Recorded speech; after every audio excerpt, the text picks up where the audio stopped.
So dear students, we have this question, chapter sound का है, 2016 का AMU 11th एंट्रेंस का क्वेश्चन है। 2016 में AMU का जो 11th और डिप्लोमा इंजीनियरिंग का एंट्रेंस टेस्ट था वो अलग अलग हुआ था, सेपरेट हुआ था, इसलिए दो अलग अलग क्वेश्चन पेपर हैं 2016 के, और उनमें से जो 11th एंट्रेंस का क्वेश्चन पेपर है उसका सवाल है ये। क्वेश्चन पढ़ रहा हूँ, if the sound wave is produced by vibrating A tuning fork, tuning fork आप जानते हैं, मैंने पिछले न्यूमेरिकल में बताया था, shown in the figure, than half of the time period is represented by. Time period के ऊपर क्वेश्चन है, बहुत सिंपल, अगर आप टाइम पीरियड के बारे में नॉलेज रखते हैं तो इसको आप कर देंगे।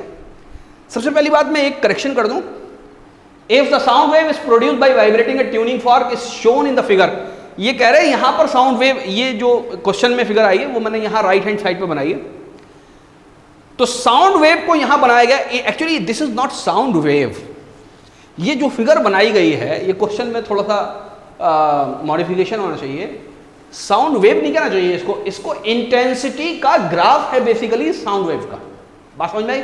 सो this is not the wave, this is the graph of the intensity और amplitude of the sound wave, क्योंकि साउंड वेव कभी ऐसी दिखेगी नहीं, साउंड वेव कभी भी ऐसी होगी नहीं, साउंड वेव तो लॉन्गिट्यूडनल वेव होती है जिसमें जो वाइब्रेशन है पार्टिकल का वो along the propagation of energy होता है।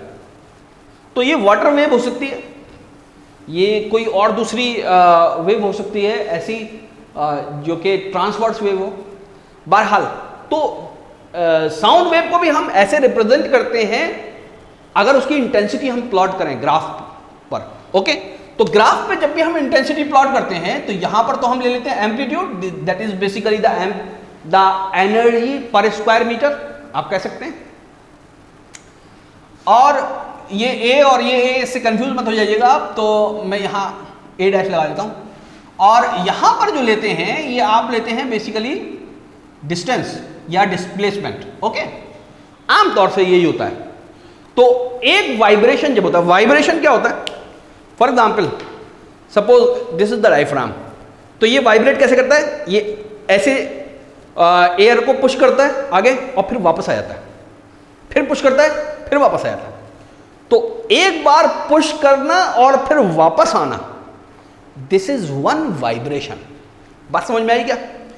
दूसरी बात, ये जितनी दूर तक जाता है per unit time, that is basically the amplitude, that is basically the wavelength, बात समझ में आई कि जितनी दूर तक जाता है।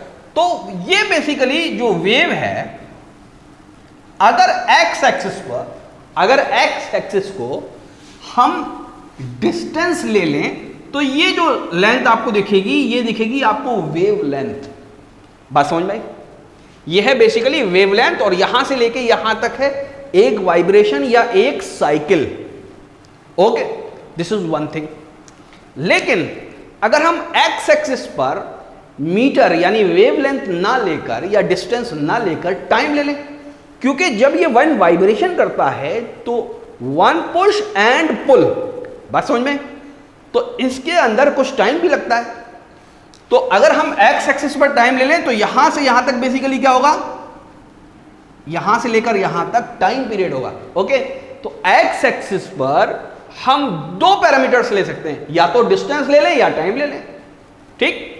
तो एक वेवलेंथ मुकम्मल होने में जो टाइम लगता है उसको कहते हैं वन टाइम पीरियड, ठीक।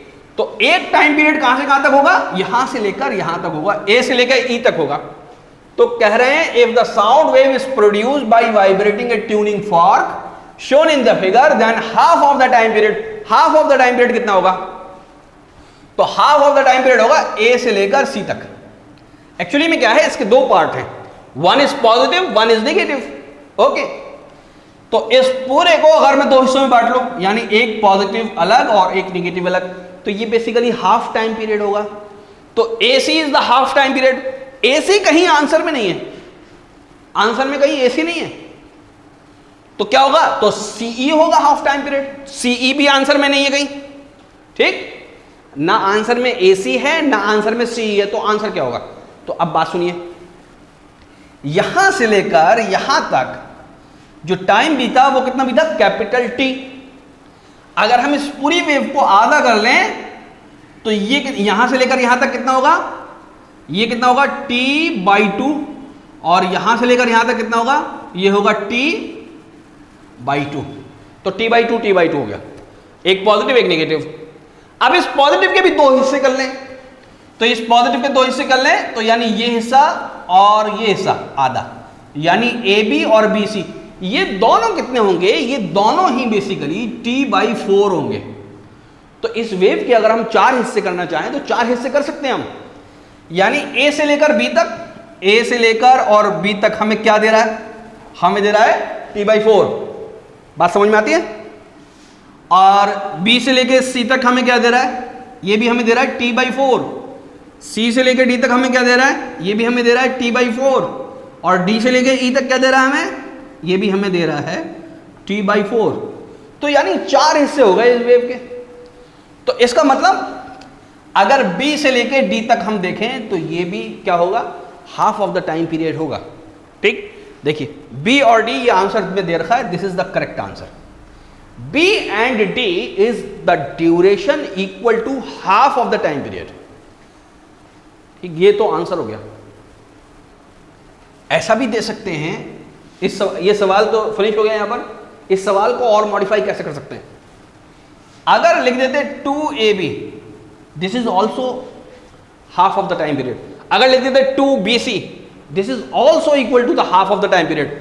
अगर लिख देते 2CD, यानी क्या लिख देते, 2CD लिख देते, या 2DE लिख देते, या 2BC लिख देते। ये सारे के सारे मिलकर क्या बनाते हैं, ये सारे के सारे अलग अलग मिलकर क्या बनाते हैं, half of the time period बनाते हैं। तो this is the time period.